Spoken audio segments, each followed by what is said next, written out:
Number 15. Lord of the Rings, The Third Age. Before you jump on me, this isn't the one from the PS2. Remember, this is a GBA list. So, number 1, this is the GBA version, which was completely different. And before you think poorly of me, I'm not a strategy game fanatic. I'll explain. Well, okay, I kind of am. I do best with games that don't pressure me into making moves too fast. But the battles are set up in ways that you won't be sitting there for 20 hours either. Thus comes a game developed by Gba Games and published by EA Games. Yeah. We all know about EA by now, what with them being voted worst company 2 years in a row and all that. This one, however, is a diamond in the rough made in 2004. Using characters from J.R.R. Tolkien's Lord of the Rings trilogy, this game has you fight turn-based battles on various simulated battlefields taken from the books and movies. You choose your commander for good and evil sides, and you get companions depending on the mission. And once you've beaten the campaign, you can pit your two sides against each other with their best commanders at the helm, for epic battles between the alliance of men, elves, and dwarves, and the evil forces of Sauron. The game's best feature is the battle mode, where you can fight yourself or you can pass your game to another person in the room and have them control the other side. It's fun to see how certain battles can change depending on who you brought. Personally, I liked having Aragorn, Boromir, and Theoden fight the Witch King and a couple of guys whose names I forgot a way long time ago. There's not much else to comment on. A few of the missions will bring reinforcements, while others will just have the sides fight until they're wiped out. And of the three, this game was my favorite strategy game, which is why it topped the other two and made it to number 15. Number 14. Metroid Fusion. Also known as Metroid 4, this game was published by Nintendo in 2002, continuing the adventures of everyone's favorite female bounty hunter, Samus Aran. For anyone who doesn't know about Samus, the Metroid series was created in 1986 as a combination of platformers and adventure games that includes non-linear gameplay. And one thing a lot of people hate, backtracking. Since then, she's been one of Nintendo's leading ladies and better game series. For the plot and gameplay, we once again turn to the guy who plays half of these for me, Rickard. Yes, Metroid Fusion. I remember being introduced to this by my little cousin Mikey, and loving it. Of course, I never got a copy. I never got to own a copy myself, so I had to borrow his every time I visited him. I'm glad he left a save just for me, no matter how long between visits. That was nice of him. Yeah. The plot of the game, well, Samus, famed bounty hunter extraordinaire, is hired by some scientists to accompany them down to the ex-Metroid home planet, since, she killed them all. It's part of her backstory. To find out what the Metroid killing did to the ecosystem. They meet some weird flying jello thing that, after Samus shot at it a few times, just flies over towards her and is absorbed into her body. Of course, she's freaked out about this, but she and the science team just eventually go back to their ships and start heading back for the research station the scientists are currently conducting their research at, when bad things happen. Things go boom? Yes.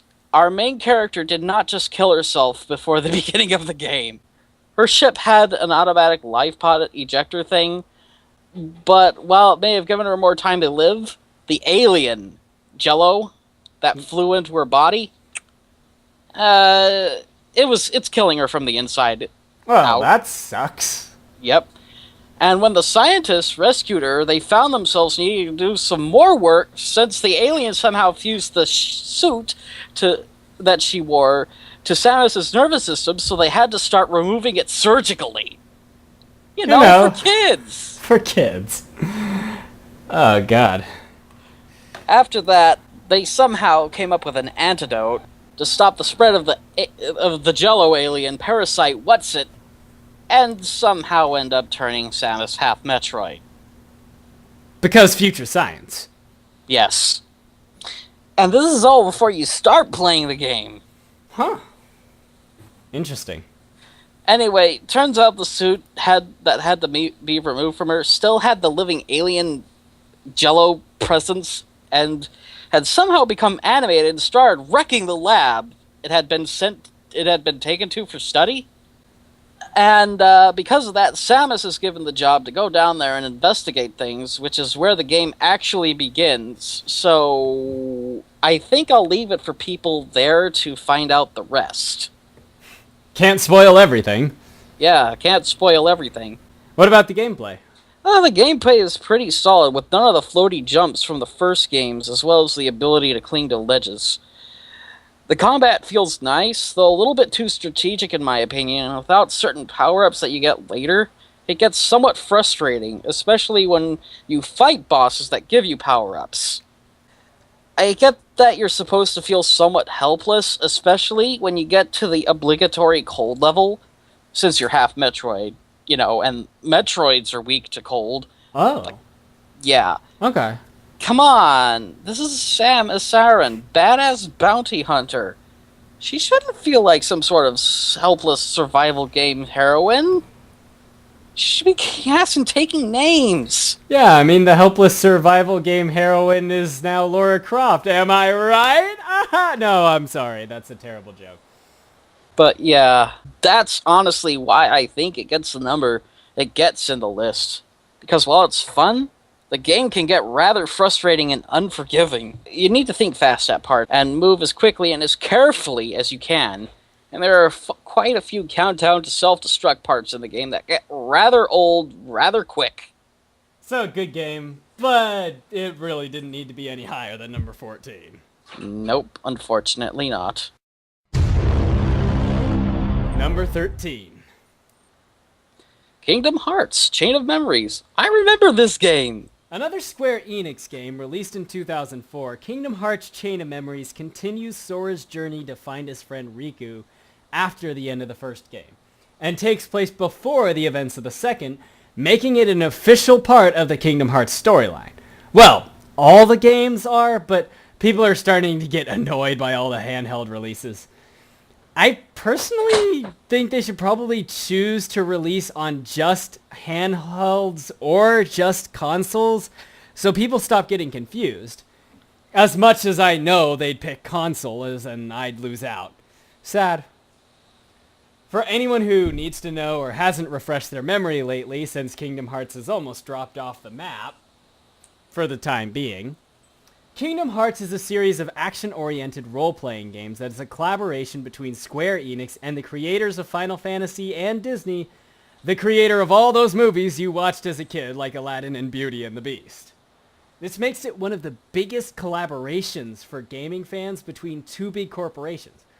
And the product has been, generally speaking, really good. Kingdom Hearts Chain of Memories, while on the high end of games, is also flawed. It works off a card battle system, which can be combined to make special moves. The problem is, with a Game Boy Advance, you're guaranteed to run into problems with either your L or R button not working properly within about a year. And since to combine cards, you had to click L and R at the same time, I had to beat the game by trying to stack my deck with a lot of 9s and 8s, because I couldn't combine anything. The reason Kingdom Hearts still manages to lock in a high spot despite the flawed gameplay is the story and the characters. This game introduces Organization 13, the main antagonist of Kingdom Hearts 2. It also introduces the Nobodies, a rather interesting concept all on its own. Sora suffers from worse and worse memory loss as he ascends the tower, looking for Riku. Riku, meanwhile, has broken out of the darkness on his own, and faces his darkness in the forms of the evil bosses fought in the previous game. And finally, the darkness in his soul takes the form of Ansem, the main villain in the first game. During all this, they also fight members of Organization 13 who have their own agenda that we're not quite sure what that is, and manage to kill quite a few of them. Admittedly, the retread used in this game is rather annoying. It's all the missions fought through during the first game. However, the story and characters carry it through on this occasion. Because I really, really, really do like it. Yeah. But the big flaws in the gameplay I'm trying to take into account, which is why it didn't make the top 11 placings, and I stuck it in the number 13 spot. Unlucky number 13.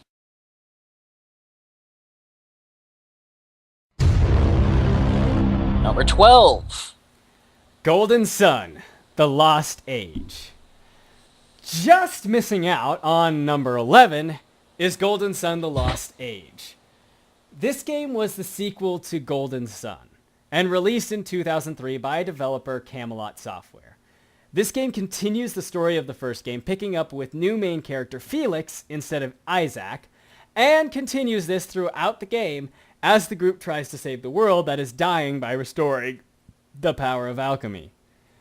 This is a turn-based RPG, so you can get more powerful through leveling up and equipping better weapons, but the unique features of these games is the Jin system. By equipping certain... I guess it's just Jin, isn't it? Yeah, it's just Jin. By equipping certain Jin, your characters gain better stats and new attacks.